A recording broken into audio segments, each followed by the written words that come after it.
Bonjour et bienvenue dans le podcast du Human Factor.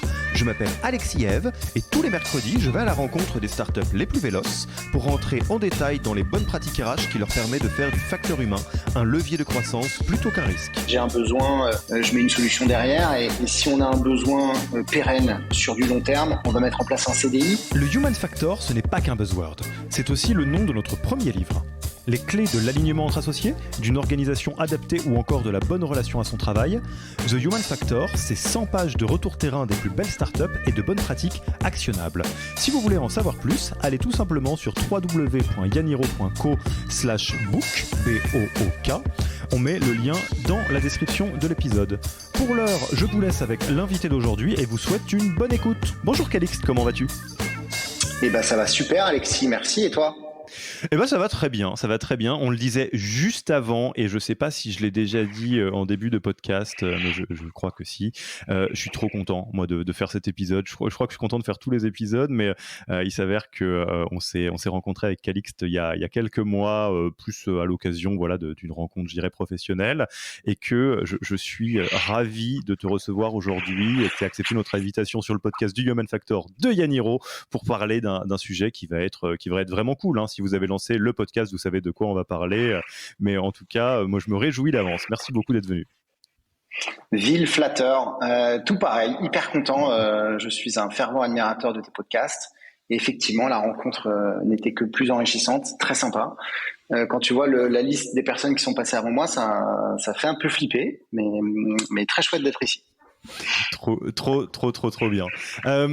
Alors, peut-être pour commencer les choses correctement, moi j'aimerais bien te laisser quelques mots d'introduction pour que tu te présentes, Avisio une résidence, et j'insiste sur Avisio une résidence parce que peut-être que le nom Avisio est connu, mais la particularité d'Avisio une résidence peut-être moins, j'en sais rien, mais bref, pour bien lancer cet épisode, est-ce que tu pourrais nous faire quelques mots là-dessus ? Carrément, avec plaisir. Donc Calixte, pas tout à fait 40 ans, père de 3 enfants, lyonnais d'origine, et donc ça fait une grosse vingtaine d'années que je travaille dans les ressources humaines, au tout début dans l'industrie, chez L'Oréal et Elis notamment, et depuis quelques années dans les startups, dans des marques que beaucoup connaissent, Photobox, TripAdvisor, La Fourchette, et tout récemment PrestaShop et Free2Move. Et donc, j'ai eu l'opportunité assez incroyable et inattendue de créer ma société, adossée à Avisio, donc peut-être certains connaissent. J'envisageais pas du tout d'être entrepreneur. Je me suis toujours vu comme un numéro 2, 3 ou 10 ou 100, et pas comme un numéro 1. Donc, j'apprends et j'ai vraiment saisi cette opportunité. Donc, Avisio, c'est un groupe de conseils RH qui répond aux enjeux people des boîtes en croissance. Il y a plusieurs BU, le mentoring, le recrutement, et on a lancé Avisio une résidence, donc. C'était il y a 11 mois. Avisio une résidence, c'est 2 jambes. La première, recruteur. On essaye de réinventer le métier de RPO, métier hyper utile et on sentait qu'on pouvait l'améliorer. On recrute des recruteurs en CDI chez nous pour accompagner la croissance des startups. Et DRH une résidence. Là aussi, on recrute des DRH seniors en CDI pour accompagner les startups à mieux croître. On fait des missions part-time, la culture, la refonte des process perf review par exemple. Et petit teaser, il y a un 3e nez qui est en train d'arriver sur les sales ops in résidence. Et est-ce que tu peux juste nous donner l'acronyme RPO pour celles et ceux qui ne le connaissent pas, et au-delà de ce que ça veut dire l'acronyme, ça à la limite peu importe, ce que c'est qu'un RPO? Ouais, RPO, c'est Recruiting Process Outsource. C'est donc une ressource qui est externalisée et qui vient pour faire une tâche précise.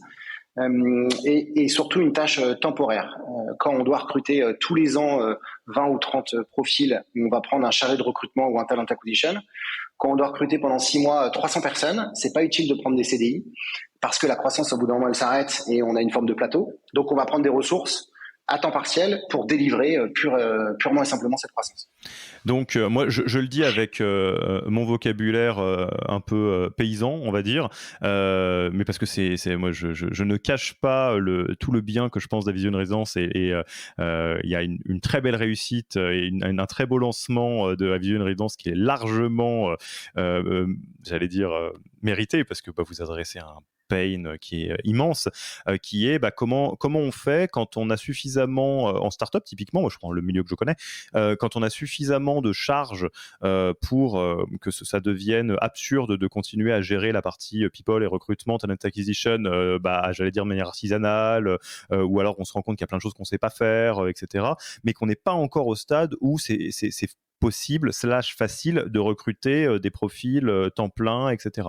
Et c'est là où on loue des talents, on loue des DRH de grande qualité, on loue des talent acquisition probablement de grande qualité. On attend la troisième jambe pour savoir ce qu'on pourra louer encore, mais en tout cas on contacte Calixte et toute son équipe pour faire ça. Donc je le dis bien ou c'est trop paysan? Non, c'est exactement ça. J'aime beaucoup la notion de location, un peu comme chez Kiloutou, tu as besoin d'une perceuse. Si tu veux l'acheter parce que tu as plein de travaux, tu vas l'acheter. Si tu as besoin juste pour percer un mur, tu vas la louer. Donc on est les Kiloutou des RH. C'est joli, je m'en resservirai. Merci. Mais je t'en prie. Et juste pour insister, parce que qu'on ne se trompe pas là-dessus, on n'est que sur des profils très très très quali, experts. Donc c'est pas le Fiverr, soyons clairs. Non, c'est le parti pris qu'on a pris et c'est la conviction quand on s'est posé avec Henri et Maxime pour créer la société.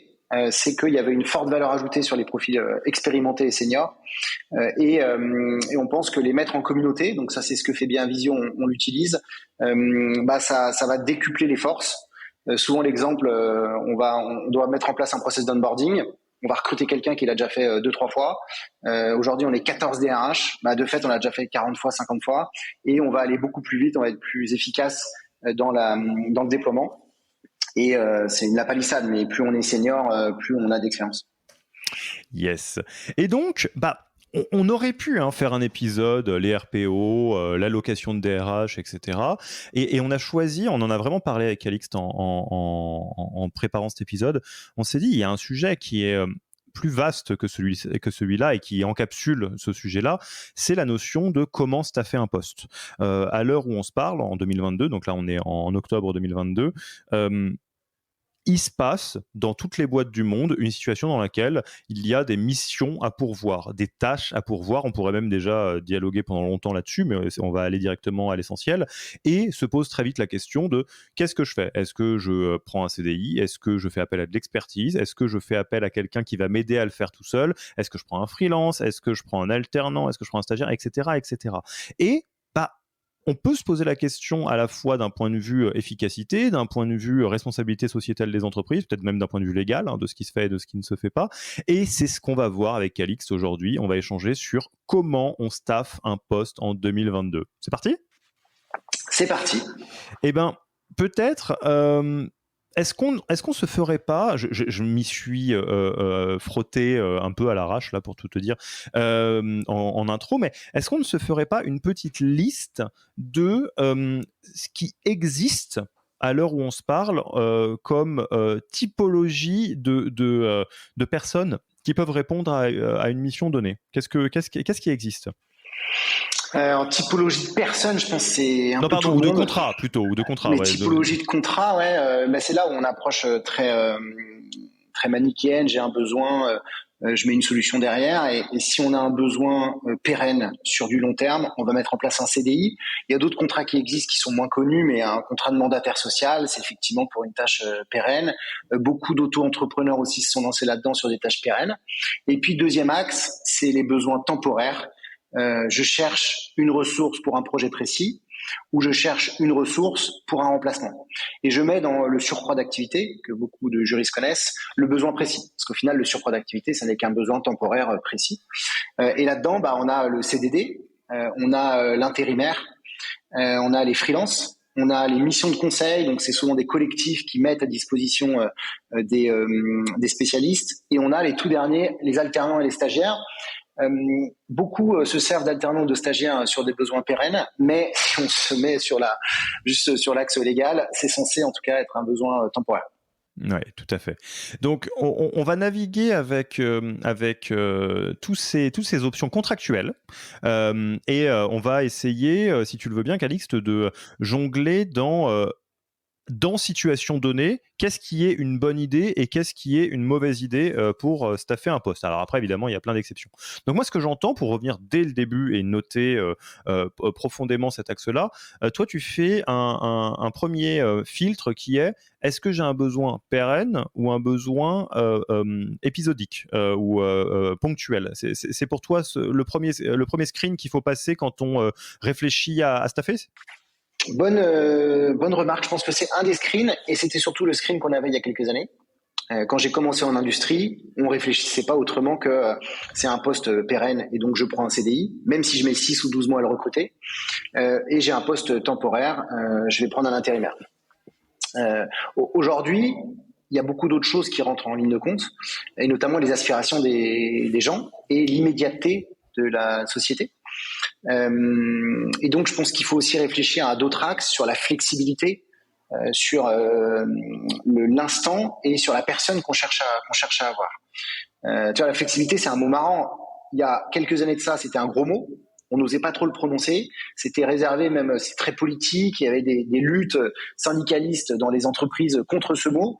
Et tu avais vraiment une relation entre flexibilité et précarité. Aujourd'hui, c'est tout l'inverse.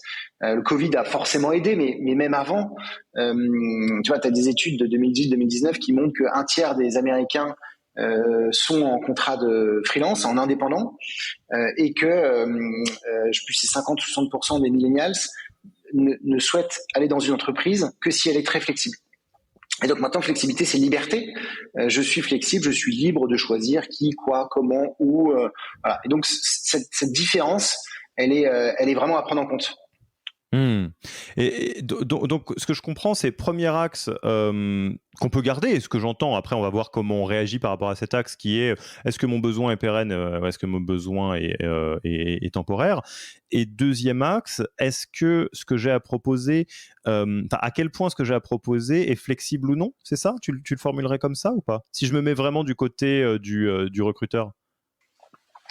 Je pense que le premier axe, il existe toujours. Il est pérenne, il me faut un CDI, il n'est pas pérenne, il me faut un temporaire.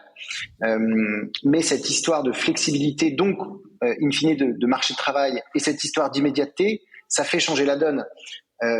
Dans les startups, mais dans beaucoup d'entreprises, on ne peut pas se permettre d'avoir 6 mois ou 12 mois où personne n'est sur le poste. Et donc, même sur des postes pérennes, on va aller chercher des contrats temporaires le temps que la personne pérenne arrive. C'est l'ancien CDD en attente du recrutement du CDI, qui est peut-être moins adapté à notre temps, à notre génération. Mais c'est vraiment les deux échelles. C'est, en mon sens, si jamais tu veux quelqu'un de pérenne, bah, tu vas aller chercher un contrat pérenne et long terme, ce qui t'empêche pas d'avoir une ressource en attendant cette personne. Et si jamais c'est un contrat temporaire, enfin un besoin temporaire, tu vas aller chercher des ressources temporaires. Désolé, je vais dans tous les sens là, mais la flexibilité est aussi hyper importante là-dedans. Parce que si jamais tu lances un projet, même si tu penses que ce projet est pérenne, ça va être très compliqué d'aller chercher des CDI. Et c'est là où les contrats de mission, par exemple, sont pertinents. Ouais, j'aime bien ton approche de dire que quelque part, les contrats pérennes qui nécessitent du temps pour trouver la bonne personne vont créer quelque part un espace dans lequel ça laisse un besoin temporaire de faire avancer la machine avant que la personne clé n'arrive. Donc, très concrètement, je te pose des questions, encore une fois, de bon sens paysan sur, mais je serais très curieux d'avoir ton avis, et puis bon, peut-être que je jouerai avec toi. Besoin pérenne. Je suis entrepreneur, recruteur, manager. J'ai un besoin pérenne, je sais pas, sales, voilà. Ou ça pourrait être aussi un dev, parce qu'il y a toujours des choses à coder. Ok. CDI, c'est forcément au-dessus de tout le reste, ou il y a quelques nuances que toi tu commences à voir, notamment sur l'axe Future of Work, on peut avoir des freelances pérennes, est-ce que, et ça se trouve c'est juste le CDI, mais est-ce qu'en 2022 c'est plus compliqué que contrat PRN égale CDI? Je rentre pas dans l'axe légal de requalification en CDI, de travail déguisé, etc., qu'on verra tout à l'heure, parce que ça c'est vachement important, mais juste d'un point de vue philosophie, est-ce que le CDI reste la réponse unilatérale de besoin pérenne selon toi? J'allais tomber dans le juridique parce que c'est hyper important. C'est une vraie notion importante, on ne peut pas faire n'importe quoi. Mais je pense que Et en mon sens, là je prends position, c'est celui qui doit rester au-dessus de tout. En revanche, il y a la réalité marché.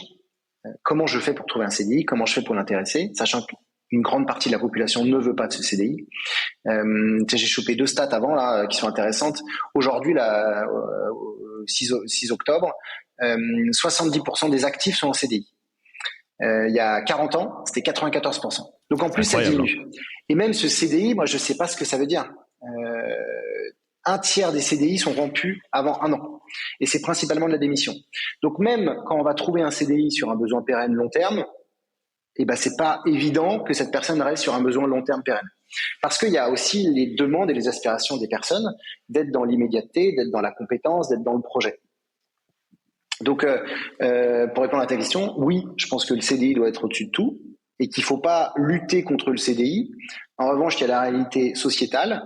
De plus en plus de personnes ne veulent pas de CDI. Et la réalité aussi économique et de compétitivité, de performance. J'ai besoin de quelqu'un pour remplir cette ressource, pour remplir ce besoin. Et la personne, j'ai besoin d'elle tout de suite et il faut que je trouve quelqu'un. C'est très rigolo. Je vais vous donner un exemple très concret. Exemple, Yaniro. Vous ne le savez peut-être pas, mais si c'est le cas, d'ailleurs, on fait mal notre boulot, globalement. Mais notre métier au quotidien, c'est essentiellement d'accompagner les startups et les scale-up à faire grandir leurs founders, leurs managers, leurs équipes pour qu'ils grandissent aussi vite que la boîte sans se faire mal. Donc, on fait de la formation de manager, de l'executive coaching pour les founders, les C-level, etc., etc. Les coachs sont les personnes les plus importantes de Yaniro.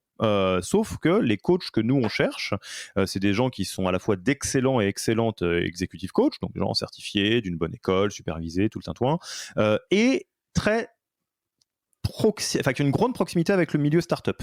Donc ça veut dire des profils anciennement entrepreneurs, anciennement VC, des gens de ce genre-là. J'ai tourné le truc dans tous les sens, de mon petit, avec ma petite casquette de chef d'entreprise. Ces profils sont CDIsables. C'est des personnes qui ont une vie riche, une vie entrepreneuriale et n'ont aucune envie d'être recrutés en CDI. Donc dans ce cas-là, effectivement, on pourrait dire bon bah voilà, tu les trouveras pas, c'est comme ça, ça ne fonctionne pas. Mais la réalité, c'est donc qu'on travaille sur des formats qui sont différents. Et là, je ne vais pas rentrer dans le juridique trop en détail parce qu'on a fait un épisode là-dessus. Je vous invite d'ailleurs à écouter l'épisode de Manu Wagner de Shine sur comment ne pas finir en prud'homme sans faire exprès, juste parce que vous avez fait des trucs illégaux, des trucs illégaux sans le vouloir. Oui, vous avez le droit de travailler avec des profils freelance ou en tout cas qui travaillent sous leur propre entreprise, micro-entrepreneur ou SASU, URL, etc. De manière récurrente, mais il y a toute une chorégraphie à respecter pour être sûr que ce n'est pas du CDI déguisé et que c'est bien un besoin sur lequel il y a une mission récurrente et non pas des tâches récurrentes ou un poste récurrent. Par exemple, je n'ai pas le droit, je vous renverrai encore une fois cet épisode, en tant que prestataire de contrat ou commanditaire du contrat avec les coachs de Yaniro, de les forcer à être là à 9h jusqu'à 19h parce que ça c'est un truc de contrat de travail. Donc je sais, mais j'aime beaucoup ce que tu dis quand tu dis que certes, à l'heure où on se parle, le CDI devrait être la réponse reine d'un besoin pérenne, mais que l'évolution de la flexibilité dans le marché du travail, on décide autrement. C'est ça que je comprends dans ce que tu dis, non ? Ouais, c'est exactement ça. Et d'ailleurs, il y a beaucoup d'entreprises qui cherchent des CDI et qui n'en trouvent pas forcément parce que les personnes ne veulent pas être CDIsées, mais de par la pénurie du marché du travail. Là, on pense forcément aux développeurs, mais le nombre de postes à pourvoir dans le développement, ça n'arrive pas. Et donc, le recours à des contrats temporaires, ça fonctionne très bien. Et je me rappelle, pour parler d'anecdote, quand j'ai commencé chez La Fourchette, la première chose que j'ai fait, c'était un exit interview. Donc, je rencontre la personne qui part pour comprendre ses raisons. Jeune développeur de iOS, excellent, 25 ans, forte rémunération. Et il part au bout de 10 mois. Et je lui pose des questions et il me dit que des choses positives. Meilleure boîte, meilleur manager, super salaire. Je lui dis, c'est très bien, mais pourquoi tu pars du coup? Il dit, le projet était fini et là, on m'a appelé pour un autre projet. C'est moins bien payé, mais ça m'intéresse. Et là, j'ai pris une claque parce que je venais de l'industrie où c'était un monde très différent. Et donc, la personne avait vu son CDI comme un projet. Elle était comme une venue mission, pour tacler un projet, comme une mission, exactement. Et peu importe la relation contractuelle qu'elle avait, c'était vraiment, je suis là pour une mission, mon engagement est sur la mission, à la fin de la mission, je vais chercher ailleurs. Si on me propose une deuxième mission, pourquoi pas? Mais vraiment, je n'ai aucun engagement à continuer mon contrat. C'est hyper intéressant. On reviendra sur qu'est-ce que ça veut dire au niveau sociétal. Mais du coup, le message passe bien sur les besoins récurrents. Les besoins ponctuels. Euh, de ton expérience, dans quel cas c'est plutôt intéressant de se tourner vers un CDD? Dans quel cas c'est plutôt intéressant de se tourner vers un freelance, quelle que soit sa forme? Dans quel cas c'est intéressant de se tourner vers une expertise donnée, stagiaire, alternant? Quelles sont les bonnes pratiques si moi je suis face à un besoin, si je prends l'approche vraiment très besoin, et que je me demande comment pourvoir une mission justement ponctuelle? Hyper compliqué de répondre à cette Oui, question. il n'y a pas de réponse absolue. Vous vous en doutez, Calixte, il n'est pas magicien, hein, mais on Ça peut serait en beau. discuter. Je pense déjà faut mettre les alternants et les stagiaires de côté parce qu'ils sont pas là pour répondre à un besoin. Ils font des tâches connexes en lien avec leur apprentissage, leur formation, avec beaucoup de temps dédié. Donc c'est quelque chose de connexe. Je pense que ça va dépendre. Je sais pas si c'est la bonne réponse, mais en tout cas du métier. On a des métiers qui sont historiquement tournés vers l'intérim. Quand j'étais chez Photobox, à Noël, on prenait 500 intérimaires parce qu'on avait un pic d'activité à ce moment-là et on avait besoin d'y répondre. Et c'était l'intérim la meilleure solution. Dans la restauration, historiquement, c'est de l'intérim, mais ça devient de plus en plus de freelance. Les plateformes comme Brigade permettent très rapidement d'avoir des freelances à disposition pour combler un besoin temporaire. Et puis, il y a des métiers historiquement qui sont vers le freelance, les photographes, les développeurs, les métiers plus, j'ai pas envie de dire CSP+, mais en tout cas avec une forte technicité et une pénurie du marché de l'emploi. Et puis après, je ne veux pas revenir toujours au légal, mais il y a des métiers où on va être obligé de prendre un contrat de travail interne, donc un CDD, quand il y a des obligations juridiques et légales. Par exemple, j'ai été en CDD sur une mission parce que j'avais la responsabilité RH et en cas de visite de l'inspecteur du travail, pour signer le document, je ne pouvais pas avoir, et même pour être présent autour de la table au CSE, je ne pouvais pas avoir une autre forme de contrat de travail qu'un CDD. Voilà, donc ça dépend des métiers et ça dépend des contraintes qui sont liées à ce métier. Donc ça, c'est alors le point alternant stagiaire, pareil, retour à l'épisode de Manu qui a été fait il y a quelques épisodes dans lequel on a vu aussi à quel point c'est très facile de faire des trucs qui sont pas dans la légalité du tout quand on fait bosser les stagiaires ou des alternants, parce que voilà, bon, vous écouterez l'épisode.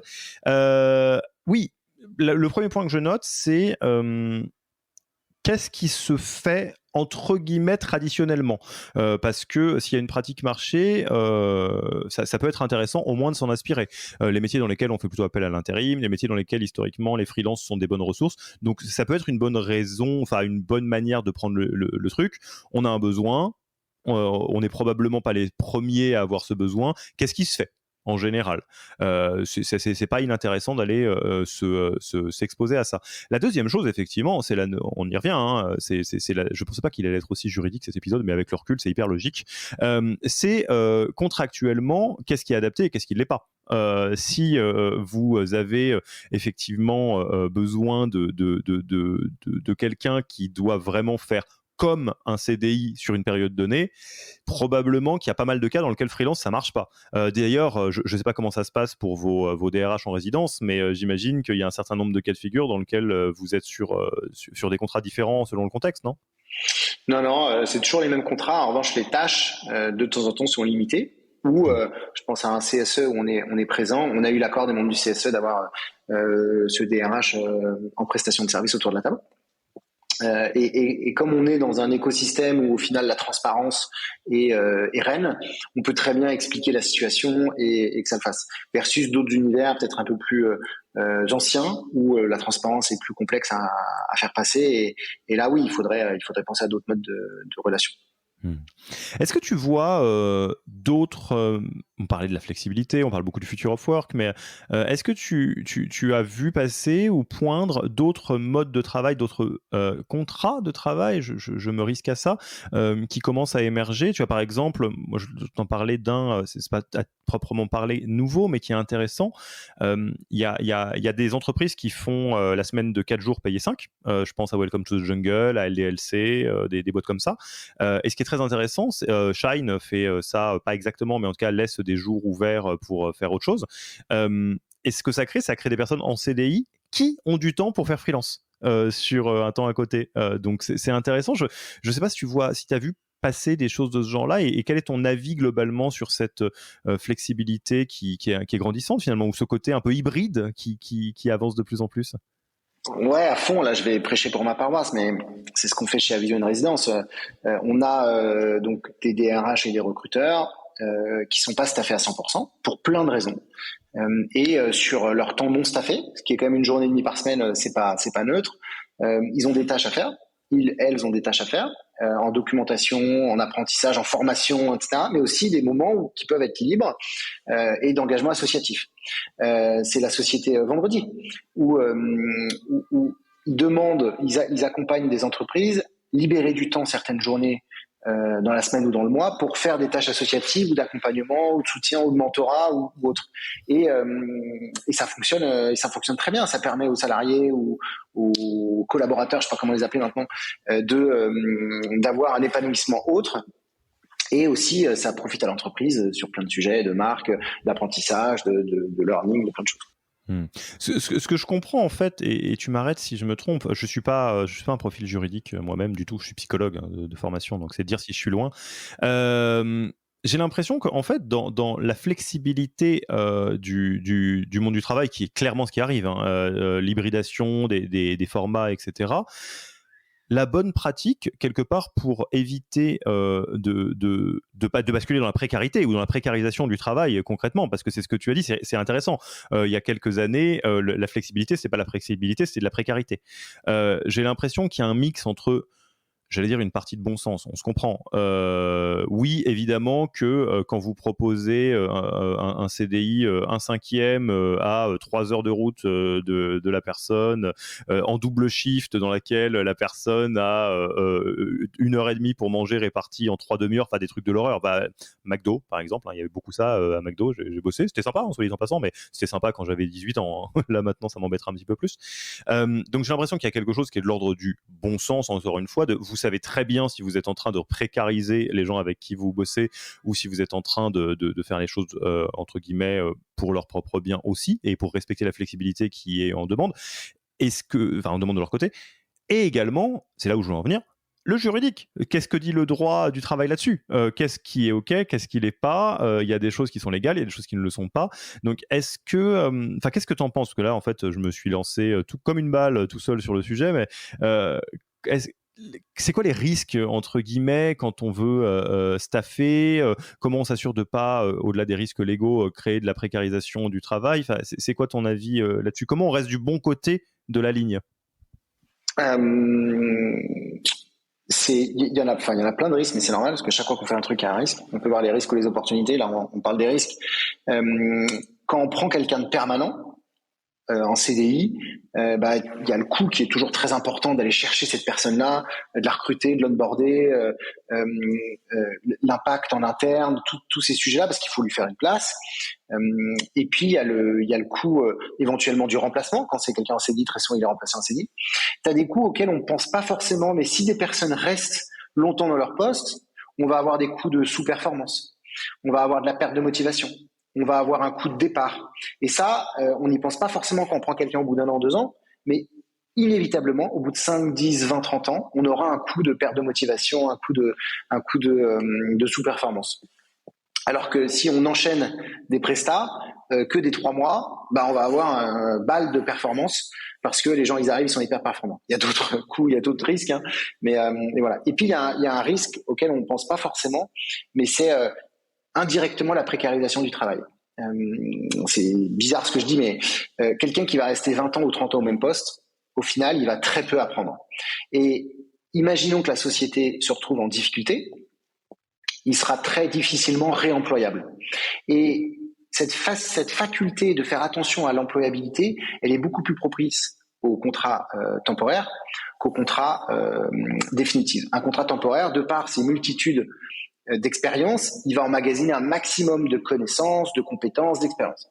À l'inverse d'un contrat pérenne qui sera en entreprise et où l'apprentissage sera beaucoup plus complexe, beaucoup plus contraint. Et en plus, on est en France, voilà, on élargit le débat, mais en France, c'est très compliqué de former les collaborateurs.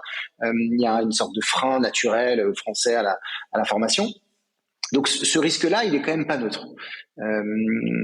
Je prends l'exemple, quand j'ai fait mon premier plan de licenciement, c'était des ouvriers de production qui étaient dans la société depuis 30-35 ans, à qui il restait encore 5-10 ans avant la retraite, dans un bassin d'emploi très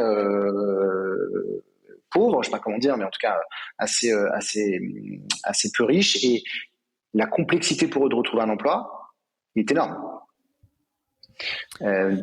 Ouais, ça c'est un excellent point et ça fait un peu tourner la tête quand on y pense, et c'est un peu complexe, mais c'est un peu complexe au sens où c'est une manière de voir la réalité qu'on aborde un peu différemment, parce qu'on pourrait se dire les entreprises doivent pas mettre sous tension les collaborateurs et les collaboratrices, les protéger, etc.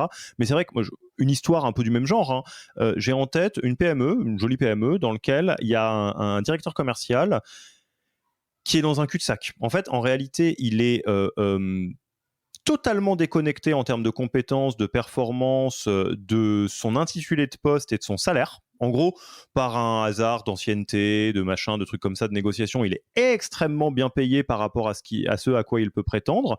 L'entreprise fait une transformation.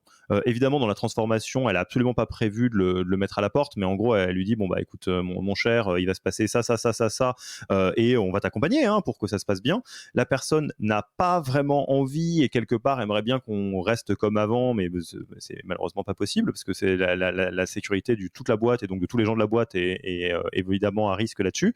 Et là, c'est la personne qui se retrouve dans un cul-de-sac. Elle a effectivement entre 40 et 50 ans. Elle s'est habituée pour un style de vie qui va avec son salaire. Donc et ça, j'ai aucun jugement là-dessus. Et au moment de se dire est-ce que je peux rester ? Non, j'ai pas les compétences pour rester, et c'est un effort qui est monstrueux de les développer d'un seul coup, parce qu'en fait, il y a toute une dette d'années qui se met d'un seul coup pour être au niveau. Et en même temps, si je vais après avoir fait un petit tour des popotes pour voir sur le marché, clairement, je suis pas du tout au niveau de ce genre de salaire sur les autres boîtes. Et quelque part, moi, je suis assez d'accord avec un peu d'entre lignes ce que tu dis. Il y a une responsabilité sociétale des entreprises de prendre soin de l'employabilité et de se battre pour l'employabilité de ses collaborateurs. Et est-ce que ça passe par du changement, des cycles qui sont plus courts sur une mission ? Enfin, je sais pas trop comment l'aborder, mais en tout cas, j'aime beaucoup la manière dont tu l'abordes, toi. Et c'est la valorisation de l'expertise versus la valorisation de l'évolution managériale et de l'ancienneté. On retrouve dans ce que tu dis le théorème de Peters, où on évolue jusqu'à son niveau d'incompétence. Je sais pas si c'est exactement ça, mais tu connais mieux que moi, mais où quand tu restes longtemps dans l'entreprise, tu évolues jusqu'à un moment où c'est au-dessus de toi et donc tu perds tout. Versus à faire des missions temporaires où on ne choisit que des missions dans lesquelles on est compétent, on apprend et on augmente son apprentissage et sa compétence par les missions. Donc il faut pas être excessif en disant mort au CDI, vive le contrat temporaire, mais c'est un risque à prendre en compte, et la responsabilité des entreprises, elle est de diminuer ces risques-là et d'augmenter l'employabilité des salariés. Bon, vous l'avez compris, je pense qu'on est dans une phase de transition à l'échelle de la société qu'on observe, qu'on constate, qu'on vous raconte avec Calixte. On serait bien malin d'avoir des réponses absolues, mais ce qui est sûr, c'est qu'on va vers une hybridation. Et en parlant d'hybridation, moi j'ai un sujet, alors c'est un sujet peut-être pour atterrir sur ce sujet global de comment on staffe. Quand on est dans une organisation, donc entreprise ou non, dans laquelle coexistent des manières de travailler très différentes, les contrats de mission, des CDI, des freelances, des personnes qui travaillent de manière temporaire, etc. Comment on fait pour faire vivre ces communautés et les animer ? On fait partie, on prend le terme ombrelle collaborateur, collaboratrice, on part du principe que tout le monde de toute façon fait partie de la boîte. On crée des sous-communautés différentes. Qu'est-ce qui marche bien, qu'est-ce qui marche pas selon toi ? On prend un Chief Freelance Officer. J'ai découvert ce nouveau métier. Ah ouais, c'est un vrai truc. Ça existe vraiment. C'est dans les startups qu'on met des chiefs à tous les postes. Je pense que pour bien gérer les communautés, il faut identifier ces communautés. Tu l'as dit, les personnes qui sont là, qui sont engagées, en tout cas censées être engagées sur du long terme, en contrat permanent. Et là, c'est plutôt un truc qu'on sait bien faire, ou en tout cas qu'on est censé bien faire. Alors pas dans toutes les boîtes et pas tout le temps, mais cette histoire de faire vivre une communauté de CDI, c'est un sujet qui semble taclé, en tout cas bien adressé. En revanche, faire vivre la communauté de temporaires, c'est beaucoup moins évident et c'est souvent en les différenciant ou en disant qu'ils sont moins bien. Quand j'étais en industrie, on faisait la différence entre les intérimaires et les CDI. C'était pas la même couleur de blouse. Les CDI avaient leur nom sur la blouse, les intérimaires avaient intérimaires. Ils avaient des horaires spécifiques pour la cantine. C'était vraiment, on différenciait C'est pas loin de la Graal. ton truc, hein. Ah mais bien sûr, et c'est comme ça dans beaucoup d'usines. Hein. On différenciait le Graal de l'autre. Et il y avait d'ailleurs un passage assez valorisé d'intérimaires ou de CDD en CDI.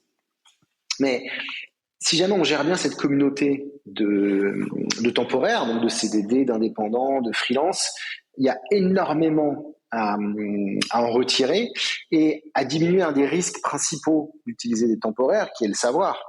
Parce qu'on va très régulièrement chercher des ressources temporaires pour faire une action temporaire, ok, ça c'est idiot de le dire, mais pour une compétence précise qu'on n'a pas en interne. Les devs, ils font ça, j'ai pas la compétence A, je vais chercher un dev, il vient, il l'a fait, il part. Ou bien j'ai un projet sur le côté, un side project, j'ai besoin de le tacler, je fais venir un temporaire, il le fait, il part. Si jamais on n'est pas alerte et qu'on fait pas attention à cette communauté et à ces personnes temporaires, la personne, elle va le faire, ça sera fait, ok, il va partir, le savoir sera pas intégré à l'entreprise, et pour la maintenance, le suivi, les nouvelles versions, c'est juste infaisable. Donc, il faut absolument avoir la maîtrise de l'action qui est faite par les temporaires, alors que certaines personnes définitives peuvent être plus libres dans leur action, et la transmission du savoir. Les personnes qui font les entreprises, et d'ailleurs on le voit, 70% c'est du CDI, c'est principalement les CDI. Il y a pas de boîte ou des boîtes de niche comme la tienne où il y a quasiment que des freelances. L'ensemble des sociétés, c'est du CDI. Et donc quand des personnes viennent en plus temporairement dans une entreprise, faut les prendre vraiment comme un ajout, et cet ajout il est temporaire, et donc garder au maximum le savoir. Exemple très concret, quand j'étais chez La Fourchette, on avait énormément de freelance côté tech, côté dev, pour plein de raisons, comme on l'a dit tout à l'heure, recrutement, compétences, immédiateté, enfin plein de choses. Et le CTO excellent était très attentif au savoir, à la transmission de savoir. Donc chaque freelance était en charge de transmettre une partie de sa compétence par des formations, des ateliers, enfin tout ce qu'on peut imaginer en startup, des réunions debout, enfin voilà, mais aussi dans la documentation.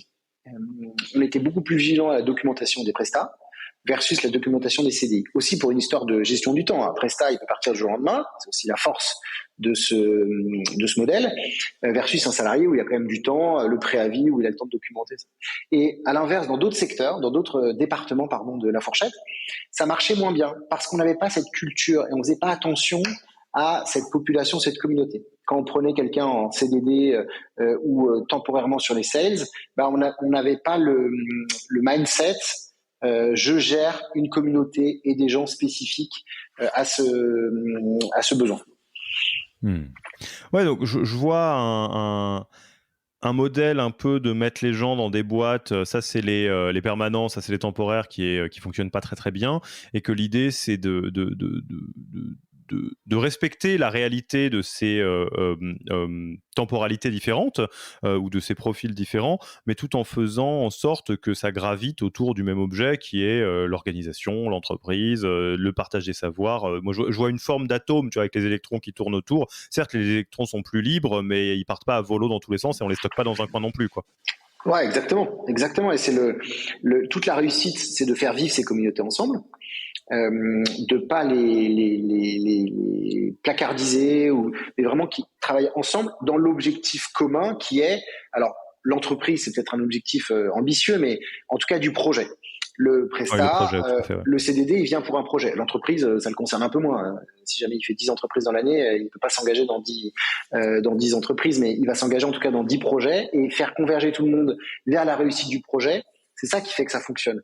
Et il faut, et je pense que c'est une des clés de réussite, c'est être très transparent sur les différences des uns et des autres. Comment est-ce qu'on fait pour passer d'une communauté à l'autre? Qu'est-ce que la communauté A de bien? Qu'est-ce que la communauté B a de bien? On parle souvent des bénéfices. Moi, j'ai connu plein de freelances qui adoraient leur indépendance et qui voulaient des stock options, qui voulaient des tickets resto. Bah non, ça fait partie davantage de l'autre communauté. Et des gens en CDI qui disaient, mais attends, pourquoi je peux pas partir 3 mois sur un autre projet ou faire autre chose ou être en vacances? Bah ça fait partie des avantages de l'autre communauté. Chacun a des avantages et des inconvénients. Le fait d'être transparent et de communiquer sur les différences, ça va énormément aider dans la gestion de ces communautés et dans le fait de faire converger ces communautés vers le même but ensemble, quoi.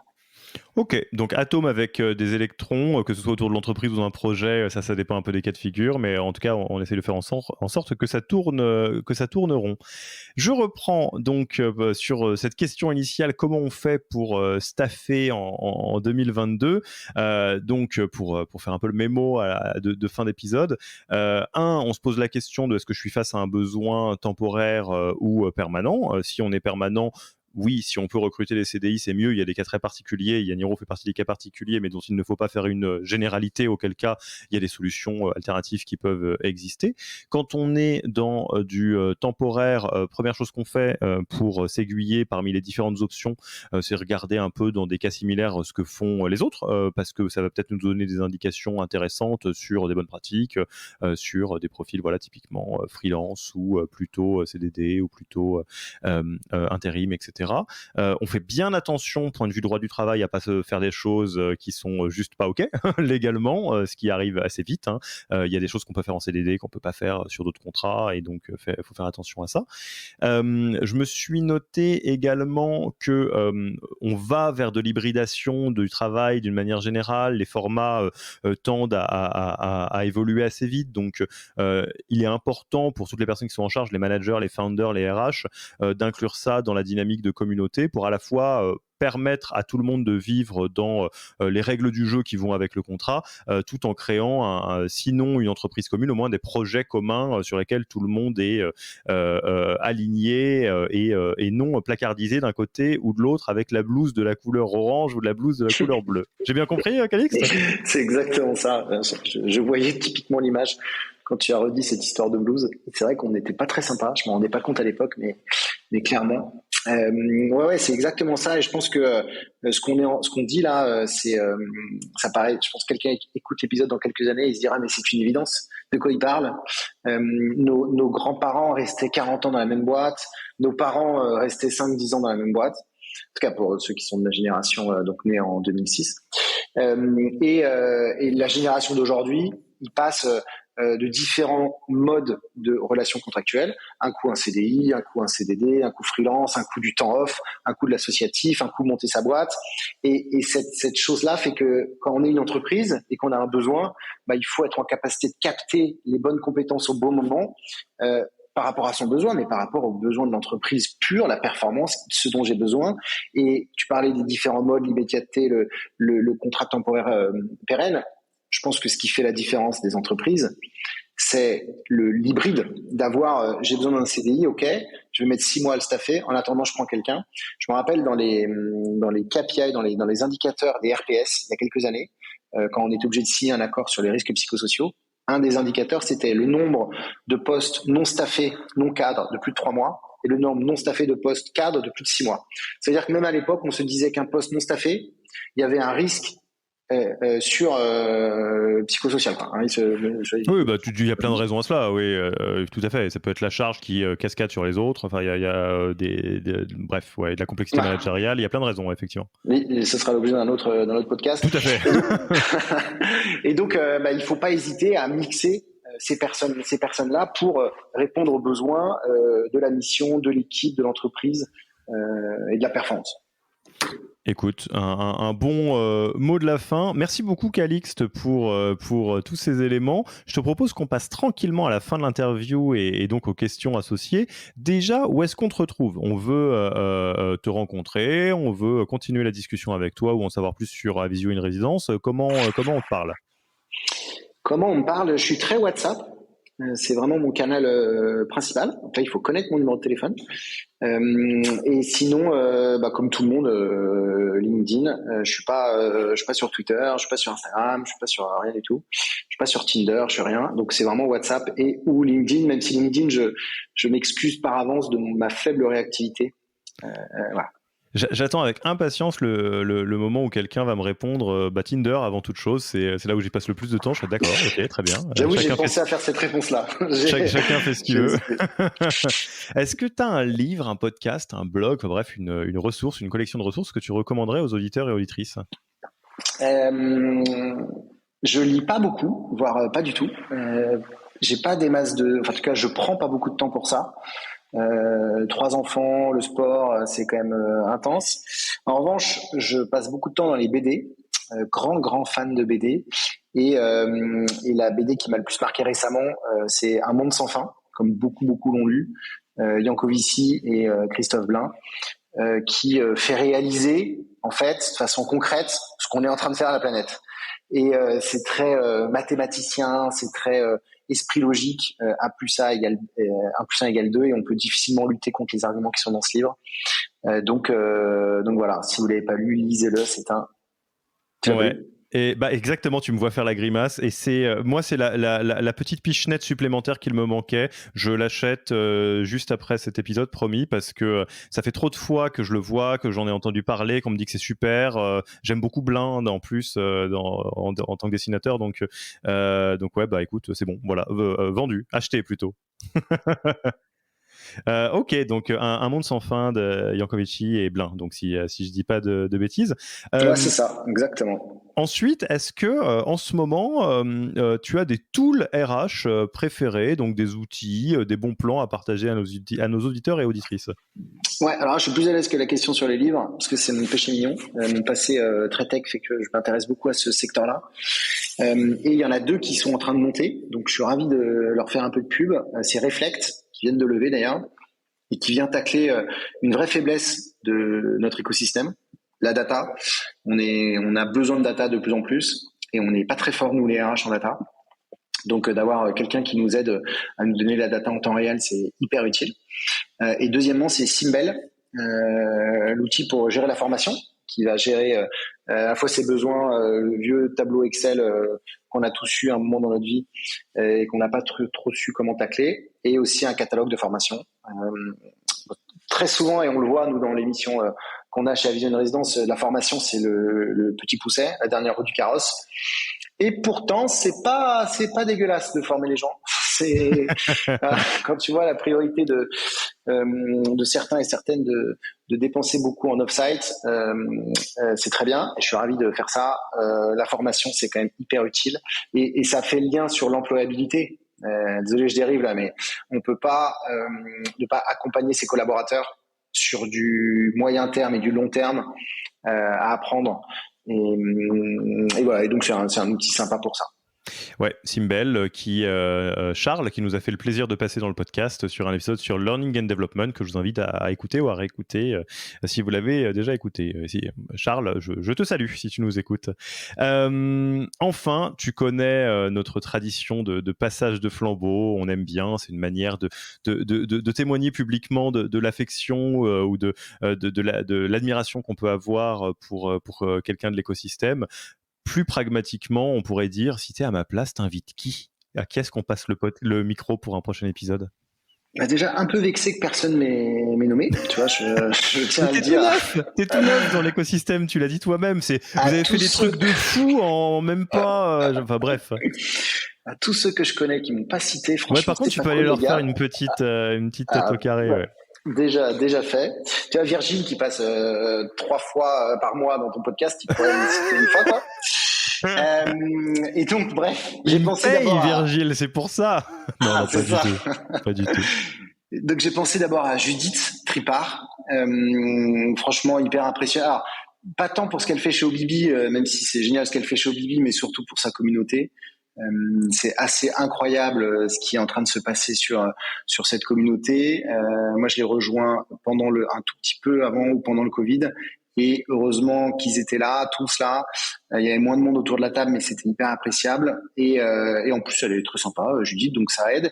Et finalement, désolé Judith, je te fais un coup de salopard. Ah bah t'inquiète pas, attends, je me permets juste parce que c'est littéralement la marraine de ce podcast, parce qu'elle c'est l'épisode 1, Judith Tripart. Donc c'est dire Pauline est arrivée épisode 2. Donc c'est te dire le bien qu'on pense de Judith. On te salue, on t'embrasse Judith.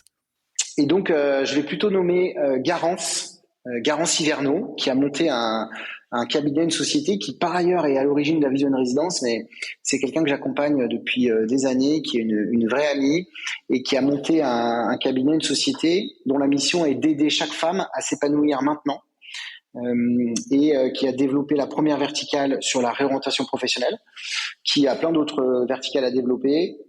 C'est une femme extraordinaire. Quand je parle de leadership, très souvent j'utilise son exemple. Sujet ô combien passionnant, l'égalité professionnelle homme-femme, l'accès à la formation pour les femmes, tous ces sujets qu'elle maîtrise sur le bout des doigts et bien mieux que moi. Donc voilà, go shoot pour Garance. Ouais, et bah écoute Garance, au moment de citer une personne parmi 1000, bon certes, petite emphase sur Judith qui le mérite pour tout ce qu'elle a fait, mais c'est à toi que Calixte pense. Et d'autre part, tu es bien évidemment la bienvenue sur ce podcast, si tu le souhaites, si tu as le temps et l'envie. Calixte laisse ses écouteurs et le micro et il te le passe bien volontiers.